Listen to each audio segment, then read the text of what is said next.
Assalamualaikum dear students. How are you today? You will be fine. I hope so. NMD CAT chemistry preparation में हम कर रहे हैं chapter number 3 का आगाज।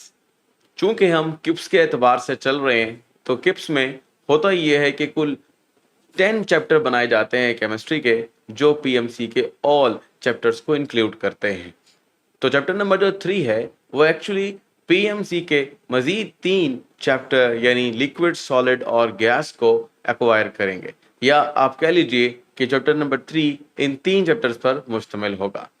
जो लोग पहले से ही फॉलो कर रहे हैं उन्हें इस बात का अंदाजा है कि हम चैप्टर नंबर 1 और 2 जो कर चुके हैं उसको कैसे प्रिपेयर करना है, लेकिन जो लोग नए ज्वाइन कर रहे हैं उनको हम बताते चलते हैं कि एक इम्पोर्टेंट 3 चीज जिसको हम प्रैक्टिस टेस्ट कहते हैं वो भी साथ साथ इंक्लूड है। कोशिश की जा रही है कि एमसीक्यू बेस्ड प्रिपरेशन की जाए, जो आप तैयार करें यानी एमसीक्यूज तो आपको तैयार हो जाए पूरा चैप्टर। तो बहरहाल चैप्टर्स भी आपको इसी तरीके से एमसीक्यूज के साथ साथ मिलते रहेंगे, तो आप तैयार करते जाएं और प्रैक्टिस टेस्ट जरूर परफॉर्म करें, क्योंकि जितना आप प्रैक्टिस करेंगे उतना ही आप फायदा उठा सकते हैं तमाम प्रोसेस का। जिन लोगों ने अभी फर्स्ट टाइम ज्वाइन किया है तो उनके लिए हम ये बता रहे हैं कि जो डिस्क्रिप्शन है उसके अंदर आपको लिंक मिल जाएगा चैप्टर 1 का भी और 2 का भी। वहां पर आपको एक वेबसाइट का लिंक मिल जाएगा जिस पर जाकर आप प्रैक्टिस टेस्ट भी परफॉर्म कर सकते हो और अपना रिजल्ट भी देख सकते हो, असेस कर सकते हो अपने आप को कि आपकी कितने परसेंट तैयारी है। बहरहाल अभी हम चल रहे हैं चैप्टर नंबर 3 के साथ और देखते हैं वो कौन कौन से एमसीक्यूज है जो आपको यहाँ पर मिलते हैं। तो पहला एमसीक्यू है aqueous solution of sodium chloride shows conductivity due to, यानी सोडियम क्लोराइड में के सोल्यूशन में एक्चुअली, क्योंकि आपको याद रहे कि सोडियम क्लोराइड एक आयनिक कंपाउंड है और आयनिक कंपाउंड अपने सॉलिड फॉर्म के अंदर कंडक्टर नहीं होता है। तो जब हम इसको मोल्टन फॉर्म में या एक्वस फॉर्म में लेके जाते हैं तो ही क्या बनता है ये कंडक्टर। तो इसमें तो कोई शक नहीं है कि जब आप इसको मोल्टन फॉर्म में लेके जाओ या इसको सॉल्यूशन फॉर्म में, दोनों सूरतों में आपको मिलने वाले हैं आइंस, यानी सोडियम आइन और क्लोराइड आइन। तो अब आपको यहां पर इन दो चीजों के एतबार से कुछ नजर आने वाला है। इलेक्ट्रॉन नहीं, इलेक्ट्रॉन तो यहां पे जिक्र नहीं होगा। इलेक्ट्रॉन जो होते हैं वो आमतौर पर मेटल्स के अंदर रिस्पॉन्सिबल होते हैं for the conduction of electricity. Number next is translatory motion of ion. हाँ भाई, आयन के जरिए काम हो सकता है। Number C, loose packing. Loose packing का मतलब ये होता है कि जो आयन्स हैं वो लूजली पैक्ड है, लेकिन चूंकि हम सोलोबिलिटी कर चुके हैं तो आयन बन चुके हैं। लूजली पैकिंग नहीं है बल्कि आयन्स आइसोलेट है। लास्ट में फ्री इलेक्ट्रॉन, भाई इलेक्ट्रॉन का तस्करा नहीं करना और आयन का तस्करा हो सकता है। तो आपके पास जो मोस्ट इंपॉर्टेंट यहां पर पॉइंट होगा वो होगा ट्रांसलेटरी मोशन। यानी असल में अगर हम मान लें कि हमारे पास सोल्यूशन है और उसके अंदर ये आयन है, तो आयन अगर मूव करते हैं तो यहां पर जो मूव करते हैं एक जगह से दूसरी जगह हरकत करते हैं, तो हम इसी को ही ट्रांसलेशन मोशन बोलते हैं, जिसमें आयन मूव करते हैं from one electrode to another electrode. ठीक है जी। तो ये जी हमारा हुआ क्वेश्चन बिल्कुल ठीक कि सोडियम क्लोराइड में कंडक्टिविटी ट्रांसलेटरी मोशन की वजह से है जो आयन में होती है। चलते हैं अपने नेक्स्ट एमसीक्यू की तरफ। तो नेक्स्ट क्वेश्चन है that is in sodium chloride structure coordination number of each chloride ion. यानी कोऑर्डिनेशन नंबर आपको बताना है। जिसको नहीं पता कोऑर्डिनेशन नंबर क्या होता है, इसका मतलब होता है कि एक आयन को कितने आयन्स ने घेरा हुआ है। तो एक क्लोराइड आयन है तो उसको कितने आयन्स ने घेरा हुआ है आपने ये बताना है। तो एक क्लोराइड आयन को 6 सोडियम ने घेरा होता है। आपको यूं सोच लो कि ये आपके पास पीछे और ये आपके पास आगे सोडियम है, और ऊपर और नीचे भी सोडियम है, जबकि दाएं और बाएं भी आपके पास सोडियम है। तो यहां पर एक आपके पास एक ऐसा स्ट्रक्चर बनने वाला होता है जो आपको ऑक्टाहेड्रल ज्योमेट्री देता है। ये एक छतरी ऊपर की जानिब और एक नीचे की जानिब, इनको हम अपनी जुबान में पैरामिड बोलते हैं, पीछे से आते हुए और ये भी पीछे से आते हुए। इसको हमें कोऑर्डिनेशन स्फीयर भी बोलते हैं। तो बहरहाल एक आयन को सोडियम 6 घेरते हैं, बिल्कुल इसी तरीके से सोडियम आयन अगर दरम्यान में रख दिया जाए तो 6 क्लोराइड आयन उसको घेरते हैं। तो आंसर जो है वो हमारे पास 6 है। 6 is the coordination number and option B is correct. अगर किसी को ये स्ट्रक्चर ड्रॉ करनी है सही तरीके से और इसके बारे में जानना है तो मैं आपको लिंक डिस्क्रिप्शन में दे दूंगा, या आप सिंपल से लिखें स्ट्रक्चर ऑफ सोडियम क्लोराइड या unit cell structure of sodium chloride Umair Khan academy. आपको रेलेवेंट वीडियोस मिल जाएंगी जिसमें शॉर्ट्स भी शामिल हैं, यानी यूट्यूब शॉर्ट्स, वहां पर आपको देखिएगा बेहतरीन तरीके से बहुत जल्दी से इसे बनाना सिखाया गया है। दैट इज ऑक्टाहेड्रल ज्योमेट्री, ये भी लिख सकते हैं octahedral geometry of sodium chloride Umair Khan academy. चलते हैं अपने नेक्स्ट एमसीक्यू की तरफ। नेक्स्ट क्वेश्चन है solid carbon dioxide is an example of, यानी कार्बन डाइऑक्साइड अब क्या होगी जी, सॉलिड। अगर सॉलिड है तो फिर क्या होगा, देखें अगर हम सिंपल सी बात देखें, कार्बन डाइऑक्साइड का स्ट्रक्चर जो कि आपके पास एक लीनियर स्ट्रक्चर होता है और पोलर भी होता है, पार्शियल नेगेटिव ऑन ऑक्सीजन्स। तो ये जो स्ट्रक्चर है जिसके अंदर कोवलेंट बॉन्ड हो तो उनको हम कोवलेंट कंपाउंड्स बोलते हैं। याद रहे कि कोवलेंट कंपाउंड्स को हम कोवलेंट सॉलिड भी बोल सकते हैं। तो आपके पास ये आंसर बन रहा है कोवलेंट सॉलिड। लेकिन एक और चीज भी है जो यहाँ पर हमने रूल आउट करनी है, मेटल तो नहीं है ना, ये नहीं मेटल नहीं है, आयनिक सॉलिड नहीं, क्योंकि आयन पर मुश्तमिल नहीं है। तो ये दो चीजें बड़ा एहतियात से देखिएगा, क्योंकि हमारी बुक में क्लासिफिकेशन है, यानी आपके पास कुछ सॉलिड्स हैं तो उनकी क्लासिफिकेशन है। क्लासिफिकेशन के एतबार से याद रखें जो कोवलेंट कंपाउंड्स होते हैं उनके जो पार्टिकल यानी छोटे तरीन इंडिपेंडेंटली एग्जिस्टेड पार्टिकल्स हैं वो मॉलिक्यूल कहलाते हैं। तो हमारे पास जो टाइप ऑफ द क्रिस्टल है या सॉलिड है दैट इज मॉलिक्यूलर सॉलिड। तो याद रहे कि इस कार्बन डाइऑक्साइड को जब आप गैसेस फॉर्म में लेते हो तो भी ये मॉलिक्यूल होता है, और जब ये मॉलिक्यूल ठंडे करने पर अरेंज हो जाएं और एक कार्बन डाइऑक्साइड सॉलिड फॉर्म जिसको हम ड्राई आइस भी बोलते हैं में तब्दील हो जाए तो इस सॉलिड का नाम होता है मॉलिक्यूलर सॉलिड। तो आंसर बी इज करेक्ट, यानी उसने पूछी है सॉलिड की एग्जांपल, यानी किस सॉलिड की एग्जांपल है, तो it is a molecular solid. चलते हैं अपने नेक्स्ट एमसीक्यू की तरफ। नेक्स्ट क्वेश्चन कहता है कि structure of ice is just like, भाई स्ट्रक्चर ऑफ आइस के बारे में बात हो रही है वो, ठीक है। तो आपको आइस का स्ट्रक्चर पता होगा, थोड़ा सा मैं आपको रिवाइज करवा देता हूं। तो आपने ऐसे लगाना है, ये फॉर एग्जांपल ऑक्सीजन है, ये भी ऑक्सीजन है, ये भी ऑक्सीजन है, और यहां पर भी आपके पास ऑक्सीजन है। हाइड्रोजन बनाना चाहें तो आप यूं बनाएंगे कि ये आपके पास एक हाइड्रोजन, दो हाइड्रोजन, सिमिलरली यहां पर भी आपके पास एक हाइड्रोजन, दूसरा हाइड्रोजन, एक हाइड्रोजन, दूसरा हाइड्रोजन, एक हाइड्रोजन, दूसरा, एंड सो ऑन। तो एक्चुअली होता ही है कि हर एक हाइड्रोजन और करीब 3 ऑक्सीजन के दरमियान क्या बनती है, हाइड्रोजन बॉन्डिंग। अब जो आपके पास एक नया स्ट्रक्चर बन रहा है दैट इज टेट्राहेड्रल ज्योमेट्री, और यही ज्योमेट्री आपको डायमंड में देखने को भी मिलती है। तो आप समझ गए, आंसर है डी इज अ डायमंड। अगर आपको डायमंड का स्ट्रक्चर नहीं आता तो मैंने अलग से ड्रॉ किया हुआ है, उसका लिंक भी मैं आपको डिस्क्रिप्शन में डाल दूंगा, देख लीजिएगा, या आप जस्ट लिखें structure of diamond Umair Khan academy eight YouTube, आपको ऑटोमेटिकली वो रेलिवेंट लेक्चर मिल जाएगा जिसमें आप डायमंड का स्ट्रक्चर ड्रॉ कर सकते हैं। चलते हैं अपने नेक्स्ट एमसीक्यू की तरफ। नेक्स्ट क्वेश्चन है विच of the following affects the shape of ionic crystal, यानी आयनिक क्रिस्टल की जो शेप है वो किस पर इन्हिसार करती है, या शेप किसकी वजह से हो सकती है, क्या फैक्टर्स हैं। तो यहाँ पे लिखा है इलेक्ट्रोस्टैटिक फोर्स ऑफ अट्रैक्शन, यानी दो आपके पास, क्योंकि आयनिक क्रिस्टल है तो जाहिर सी बात है पॉजिटिव और नेगेटिव आयन्स होंगे, उन दोनों के दरमियान एक क्या होगी, अट्रैक्शन होगी। उस अट्रैक्शन पर डिपेंड करता है कितना स्ट्रॉन्ग कितना वीक। अगली बात है पुअर कंडक्टिविटी। पुअर कंडक्टिविटी यानी अगर आपके पास आयनिक कंपाउंड नॉन कंडक्टर होते हैं तो क्यों, अपनी शेप की वजह से। इसका मतलब है कि उनकी जो पुअर कंडक्टिविटी है वो उनकी शेप के साथ रिलेट करती है। Number third, similar radius ratio. तो बहरहाल ये सिमिलर को हटाकर अगर आप रेडियस रेशियो की बात करो तो इसका मतलब ये होता है कि आपके पास पॉजिटिव आयन का क्या रेडियस है, इसको आर पॉजिटिव मान लीजिए, और नेगेटिव का क्या है, आर नेगेटिव मान लीजिए। तो अगर R positive over R negative की रेशियो निकालोगे आप तो that is called radius ratio. कभी कभी होता यह है कि पॉजिटिव आयन छोटा होता है, नेगेटिव आयन बड़ा होता है, कभी उलट भी हो सकता है। तो दोनों सूरतों में क्या होगा, जो आपके पास यहां से लेकर यहां तक का फासला होगा वो डिफरेंट होता रहेगा अगर आप कैटाइन और एनाइन को बदलते जाएं।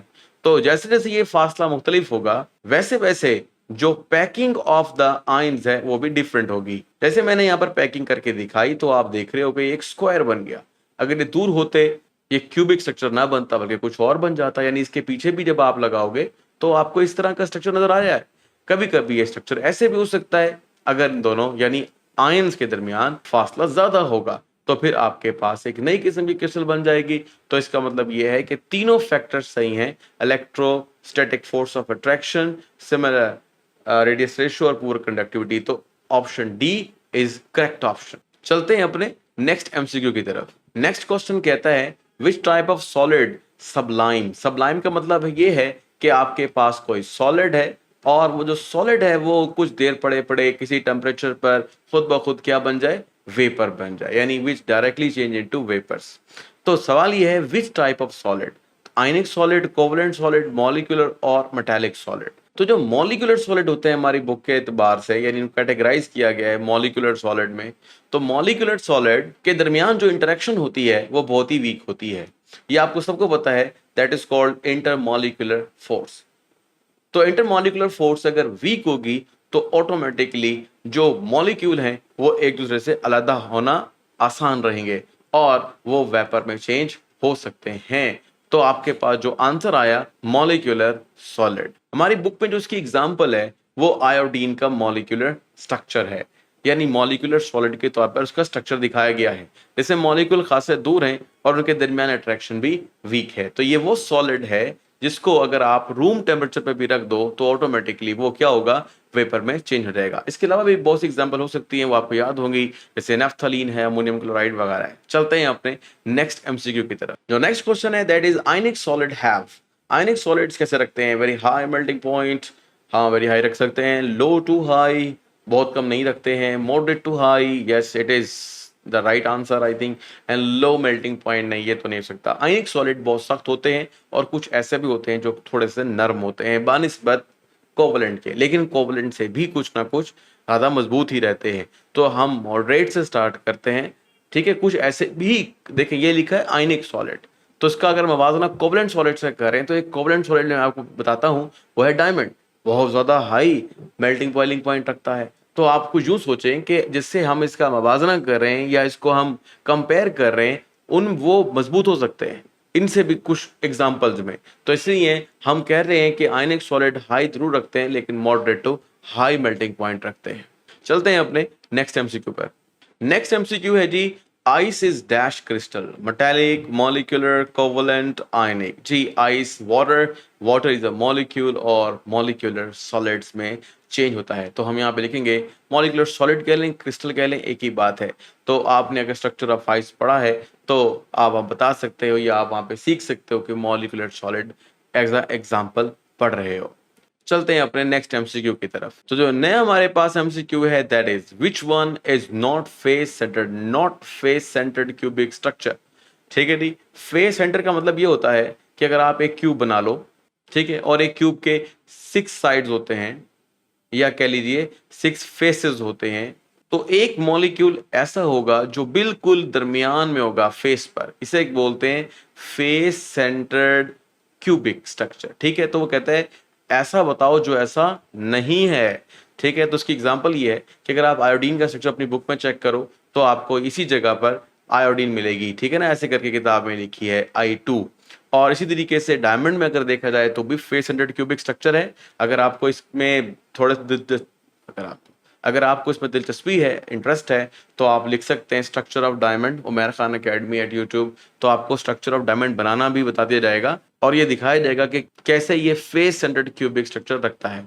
सोडियम क्लोराइड का भी स्ट्रक्चर है, इसको भी आप देख सकते हो, वो भी इसी तरीके से चैप्टर नंबर 4 में दिया था, जिसके अंदर बहुत ही डिमांडेड लेक्चर था। वो स्टूडेंट्स कहते हैं सोडियम क्लोराइड के बारे में समझ नहीं आती, स्ट्रक्चर कैसे बनाते हैं, कितना कंट्रीब्यूशन होता है, कितने आयंस कंट्रीब्यूट करते हैं एक यूनिट सेल स्ट्रक्चर के अंदर। तो मैंने एनिमेशंस के साथ उसको बनाया है बहुत ज़्यादा मेहनत करके। अगर आप उसमें इंटरेस्टेड हैं, अगर आपको नहीं पता अभी भी कि सोडियम क्लोराइड कैसे स्ट्रक्चर रखता है, तो भी आप structure of sodium chloride Umair Khan academy लिखकर उसको सर्च कर सकते हैं और उसको मुकम्मल तौर पर कंसेप्चुअली समझ सकते हैं। अब आती है आखिरी बात, सीजियम क्लोराइड। ये हमारे बुक के अंदर नहीं है, बट हम एक आपको तरीकाकार समझाते हैं कि आपको समझ में आ जाए कि जितने मैंने एग्जाम्पल आपको दिए हैं, आयोडीन, डायमंड और सोडियम क्लोराइड, ये सब के सब फेस सेंटर क्यूबिक स्ट्रक्चर हैं। ठीक है, लेकिन इसके बाद जो सीजियम क्लोराइड है वो थोड़ा सा डिफरेंट है। अभी कुछ देर पहले मैंने आपको सिखाया था रेडियस रेशो के बारे में। तो देखिए भाई, सोडियम अपने ग्रुप में सबसे ऊपर होता है, यानी लिथियम के बाद सोडियम, फिर पोटाशियम और बेरियम, सीजियम। सीजियम नीचे होता है, तो सोडियम छोटा है और सीजियम क्या है, बड़ा है। अगर इसके मुकाबले में हम क्लोरीन को देखें तो क्लोरीन दोनों सूरतों में यहां पर आपको जो नजर आ रहा है एक ही है, मतलब जितना क्लोरीन यहां बड़ा होगा उतना ही क्लोरीन आपको यहां नजर आने वाला है। अब यहां पर जो इंपॉर्टेंट चीज है वो ये है कि अगर आप यहां से लेकर यहां तक का फासला देखें और यहां से लेकर यहां तक का फासला, तो ये आपके पास रेडियस चेंज हो गए हैं। तो इसी तरह से ये रेडियस आपके पास सेम है, ठीक है, किसका भला, क्लोरीन का। तो ये आपके पास जो रेडियस है माइनस वो तो सेम है, लेकिन ये जो रेडियस है आर पॉजिटिव किसके लिए, सोडियम के लिए, वो छोटा है और R positive for the caesium वो बड़ा है। तो जब आप एक रेशो निकालोगे R positive over R negative, तो आपके पास जवाब डिफरेंट आएंगे। और हमने अभी जिक्र किया है कि अगर रेडियस रेशो चेंज होगी तो स्ट्रक्चर भी चेंज होगा। तो अभी फिलहाल मैं आपको छोटी सी बात समझाता हूं, और वो ये है कि अगर आप इस टेबल की तरफ देखें तो आपको समझ में आएगा कि यहाँ लिखा है शेप ऑफ आयनिक सॉलिड्स, और ये वो चीज है जो मैं आपको समझा चुका हूं कि आपने दो रेडियस की रेशो लेनी है। तो अगर 0.732 जैसे लिखा है से अबव अगर आप चले जाओ, यानी 0.73 हो या इससे अबव हो, तो वो बॉडी सेंटर होगा, ठीक है। इसके अलावा जो आपके पास ऑक्टाहेड्रल है इसके बारे में, टेट्राहेड्रल और ट्रायंगुलर के बारे में यहाँ वाज़े मालूमात है। लेकिन अभी फिलहाल जो हम पढ़ रहे हैं दैट इज सीजियम क्लोराइड। तो वो कहते हैं 0.93, तो 0.93 इज बिगर वैल्यू देन 0.7। तो इसका मतलब है कि ये जो आपके पास स्ट्रक्चर है it is body centred cubic structure.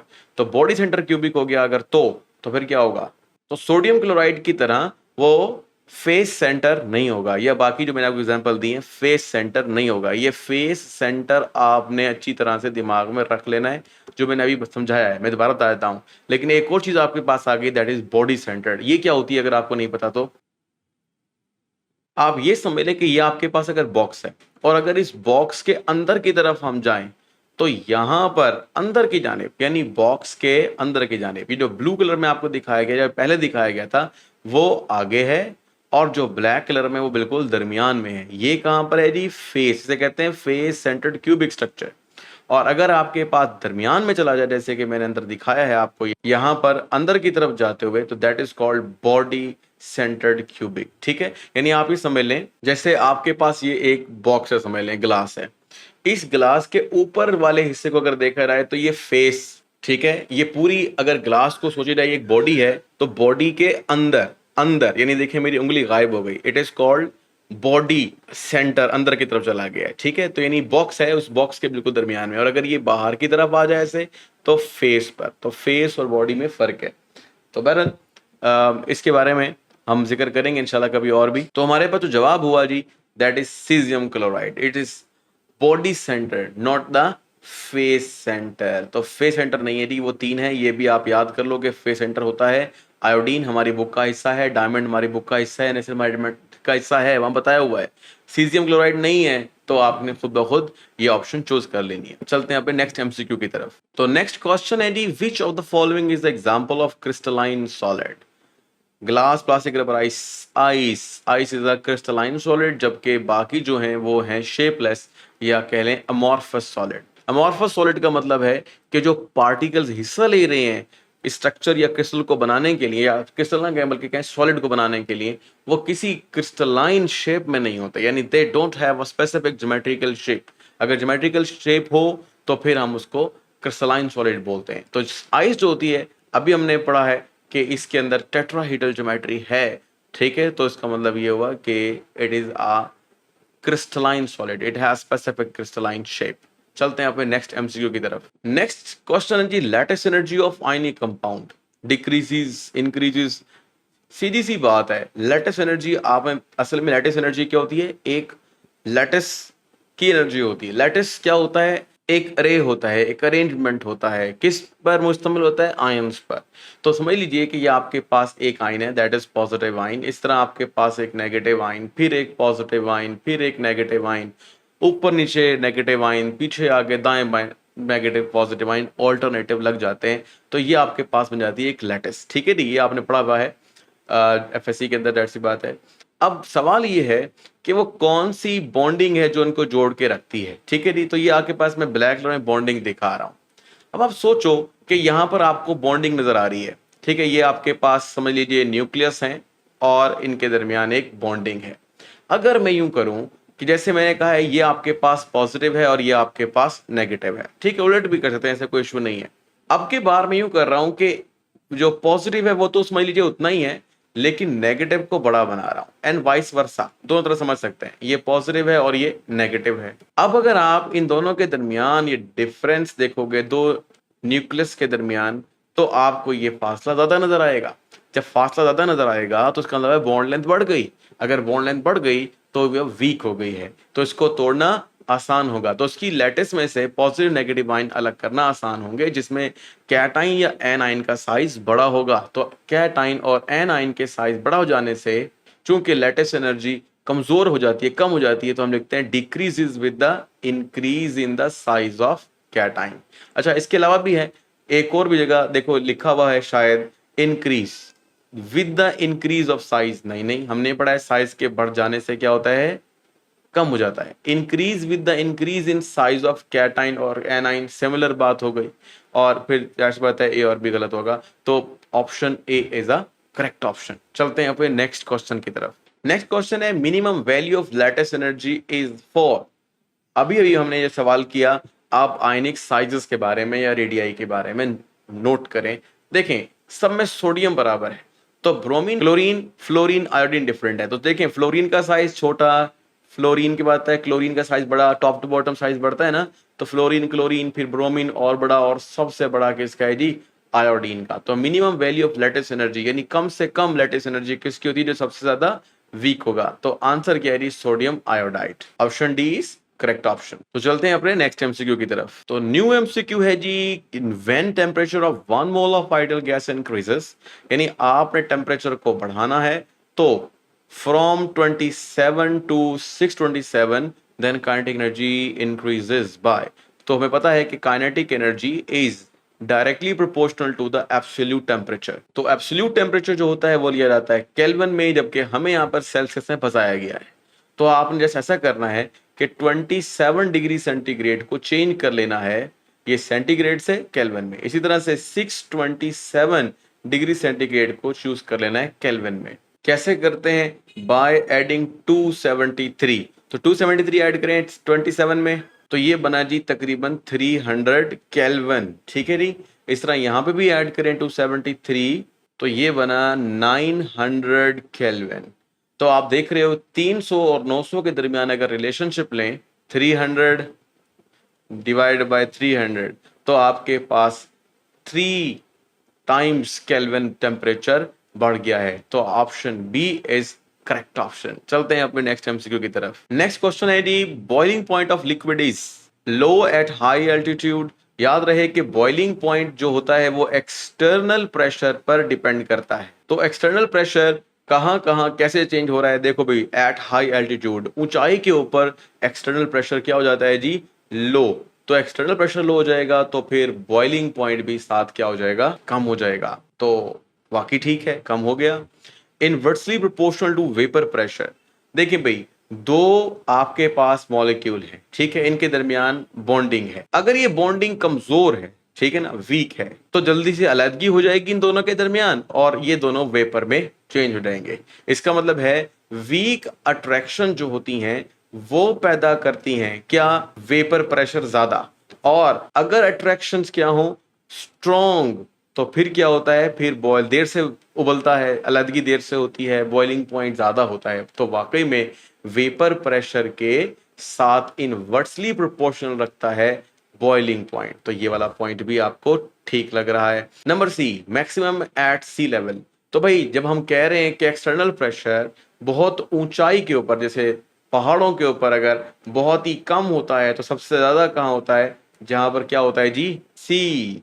तो सी लेवल पर मैक्सिमम होता है, ये वाली बात भी ठीक है। तो अब आपके पास फाइनल आंसर इज डी। तो डी द करेक्ट आंसर। अगर आपको वेपर प्रेशर की समझ में नहीं आती है तो वेपर प्रेशर भी आप समझ सकते हैं। लिखें vapour pressure Umar Khan academy, या आप यहाँ पर बल्कि एक बहुत अच्छा मैं आपको लिंक देता हूँ, यूनिट्स ऑफ प्रेशर। को समझने पर आपको बहुत कुछ समझ में आएगा। यूनिट्स ऑफ प्रेशर, ठीक है, तो आपको सी लेवल पता लगेगा, ये सी लेवल क्या होता है, कैसे काम करता है। तो उसका लिंक मैं आपको डिस्क्रिप्शन में दे दूंगा, या फिर आप खुद लिख लीजिएगा units of pressure Umair Khan academy eight YouTube, आपको मिल जाएगा। चलते हैं अपने नेक्स्ट एमसीक्यू पर। तो next MCQ and the final MCQ of this video is crystal form due to London dispersion forces are. तो लंदन डिस्पर्शन फोर्सेस को आप बोलते हो कि ये वो फोर्सेस हैं जो इंटरमोलिकुलर फोर्सेस की वजह से क्या होती हैं जी, बनाती हैं कुछ सॉलिड्स को या कह लें क्रिस्टल्स को। तो हमारे पास वो कौन सी क्रिस्टल्स या सॉलिड्स हैं जो आईएमएफ या इंटरमोलिकुलर फोर्स की वजह से बनते हैं? दीज आर कॉल्ड, नाम से शो हो रहे हैं मॉलिक्यूलर, तो ऑप्शन सी इज करेक्ट। ठीक है जी, इसमें कोई ऐसा इशू नहीं है। अगर कोई आपको मुश्किल बात लगे तो आप जरूर पूछ सकते हैं। तो कैसा लगा आपको ये लेक्चर जो कि एमसीक्यू बेस्ड था? इसमें हमने बहुत सी देखें, ये चैप्टर जो होता है हमारे पास लिक्विड सॉलिड गैसेस के, इसमें कोई बहुत ज्यादा डीप कॉन्सेप्ट्स नहीं होता जैसे चैप्टर 1 में हमने पढ़े थे, वहां पे बहुत ज्यादा कैलकुलेशंस की थी। तो यहाँ पे छोटा मोटा ऐसा काम चलेगा, और जो हमारी पीएमसी के सिलेबस के मुताबिक बात चल रही है उसमें कोई इतना मुश्किल सिलेबस नहीं है। लेकिन मुश्किल से मुराद ये है कि ऐसा कैलकुलेशन, कोई डीप नॉलेज, कोई फंसा के नहीं, आपके पास जनरल नॉलेज होना चाहिए। उस नॉलेज के एतबार से आप सारा काम कर सकते हैं। इवन चैप्टर के अंदर जो आपके पास हाइलाइट्स की हुई चीजें होती हैं जो आपने कर ली होंगी, या बुक की रीडिंग के बाद जो आपने इंपॉर्टेंट पॉइंट्स निकाले हैं, वही पॉइंट आपने दोबारा दोबारा से रीड करते रहना है। कुछ वैल्यूज हैं जो आप याद करते रहें, इंशाल्लाह ये चैप्टर आपको कोई इतना मुश्किल नहीं लगेगा। अगर आपको इसमें कोई इंपॉर्टेंट बात नजर आई है, आपको कुछ सीखने का मौका मिला है, तो सब्सक्राइब जरूर कर लीजिएगा, लाइक भी करें और शेयर करें दूसरों के साथ, ताकि उनको भी फायदा पहुंचाया जा सके। तो अब तक के लिए अल्लाह हाफिज, अपना ख्याल रखिएगा।